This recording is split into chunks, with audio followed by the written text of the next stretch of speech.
आज मैं आपको बताना चाहूँगी कि यदि आपके स्टार आपके फेवर में नहीं होते हैं तो आपके बनते काम बिगड़ जाते हैं, और यदि फेवर में होते हैं तो आप उस वर्ष में नई शुरुआत कीजिए, नया मकान लीजिए या कोई भी आप नई शुरुआत करना चाहते हैं, नए वेंचर में पैर जमाना चाहते हैं, तो वो उसके लिए आपका फेवरेबल ईयर आपके फेवर में होना बहुत ही ज़रूरी है।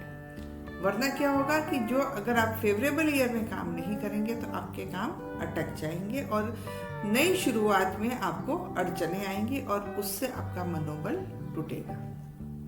अब चाहे अमीर हो या गरीब हो, सबका पर्सनल ईयर आता है, सबके साथ प्लैनेट एक सा व्यवहार करता है। तो अब देखते हैं कि प्लैनेट की ग्रह चाल कैसे चलती है। नमस्कार दोस्तों, एसएस न्यूमरोलॉजिस्ट में आप सभी का स्वागत है। मैं हूं न्यूमरोलॉजिस्ट और वास्तु एक्सपर्ट संगीता शुक्ला। आजकल अदानी ग्रुप के चेयरमैन गौतम अदानी बहुत ही चर्चे में हैं। दुनिया के 18वें और देश के दूसरे सबसे अमीर शख्स गौतम अदानी के खिलाफ न्यूयॉर्क की फेडरेशन कोर्ट ने इंडाइक्टमेंट दर्ज हुआ है, यानी उनके खिलाफ अभियोग दर्ज हुआ है। उन पर आरोप है कि उन्होंने भारत में और सौर ऊर्जा का कॉन्ट्रैक्ट पाने के लिए सरकारी अधिकारियों को करोड़ों डॉलर की रिश्वत दी। आगे की कहानी तो आप सभी जानते ही हैं। विपक्ष भी इस मुद्दे को बहुत ही उछाल रहा है और आप सबने बोलना भी शुरू कर दिया है कि उनके सितारे गर्दिश में हैं या उनका समय अभी ठीक नहीं चल रहा है। तो इन सब का क्या मतलब होता है? सितारे गर्दिश में होने ये कहावत कैसे आई? तो मैं एक न्यूमरोलॉजिस्ट होने के नाते आपको बताना चाहूंगी कि सितारे गर्दिश में होना, सितारे मतलब स्टार्स यानी प्लैनेट्स अगर सही नहीं होते, उनकी स्थिति आपकी डेट ऑफ बर्थ के हिसाब से सही नहीं होती है या फिर आपका पर्सनल ईयर आपके फेवर में नहीं होता है, तो फिर आपके ऊपर आरोप भी लग सकते हैं या आपके ऊपर कोर्ट केस चल सकते हैं। आपके जो फेवरेबल ईयर नहीं है तो आपके बनते काम भी बिगड़ जाते हैं। जैसे गौतम अदानी को ही ले लीजिए, उनकी डेट ऑफ बर्थ है 24 जून 1962। इसके हिसाब से उनका जो डेट ऑफ बर्थ, उनका मूलांक जो है वो 6 है। और जब मैंने उनका पर्सनल ईयर काउंट किया तो देखा कि 2025 उनका पर्सनल ईयर नंबर 3 पर आ रहा है। और नंबर 3 का अर्थ है कि 6 के साथ 3 उसकी बिल्कुल भी अनबन होती है, वो एंटी होते हैं।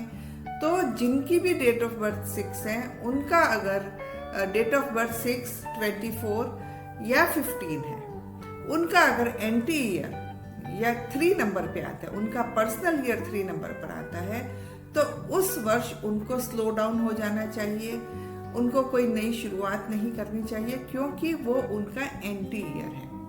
अब जैसे कि ये उदाहरण आप देख ही रहे हैं कि अदानी के ऊपर जो अभी कोर्ट केस वगैरह चल रहे हैं, अभी तो शुरुआत हुई है। उसकी शुरुआत क्या है, ईयर के आने के 1-2 महीने पहले से ही शुरुआत हो जाती है। जैसे नवंबर दिसंबर में उनकी शुरुआत हो चुकी है और अभी 2025 में अभी आगे उनकी और हालत खराब होगी। तो इस तरह यदि आपके पर्सनल ईयर आपके फेवर में नहीं है, तो वो चाहे अदानी हो चाहे कोई भी हो, पर्सनल ईयर फेवर में ना होने का नुकसान सभी को भुगतना पड़ता है। अब इसी का मैं एक और उदाहरण आपको देना चाहूंगी कि अब प्रियंका वाड्रा का ही उदाहरण लेते हैं। प्रियंका वाड्रा की डेट ऑफ बर्थ है 12 जनवरी 1972, यानी उनकी डेट ऑफ बर्थ है, जो मूलांक है उनका वो 3 है। और उनका जब पर्सनल ईयर है 2025 में वो 3 पर आने वाला है। तो 3 पर 3 के साथ 3 मूलांक 3 और पर्सनल ईयर 3, यानी 100% गेन। तो उनको उसके परिणाम अभी देखने को मिल गया। जो वो अभी जीती, वायनाड से जीती हैं और भारी बहुमत के साथ जीती है, तो क्योंकि वो उनका फेवरेबल ईयर था। तो फेवरेबल ईयर, पर्सनल ईयर यदि आपके फेवर में होता है तो वो आपको बहुत कुछ दे जाता है। और यदि पर्सनल ईयर आपका फेवर में नहीं होता है तो फिर गर्दिश में सितारे हो जाते हैं। तो इसलिए आज ही अपना पर्सनल ईयर चेक करवाइए, अपनी डेट ऑफ बर्थ के हिसाब से देखिए कि 2025 आपके फेवर में है या नहीं है। फेवर में है तो आप कुछ भी नई शुरुआत कीजिए, उसमें आपको 100% गेन मिलेगा। तो देर किस बात की, आज ही अपना पर्सनल ईयर चेक करवाइए 7678427245 पर। और जिन्होंने भी मेरे चैनल को अब तक सब्सक्राइब नहीं किया है उनसे रिक्वेस्ट है कि चैनल को सब्सक्राइब जरूर कीजिए, बेल आइकन को भी दबाइए ताकि आने वाले वीडियोस की नोटिफिकेशन आपको मिलती रहे।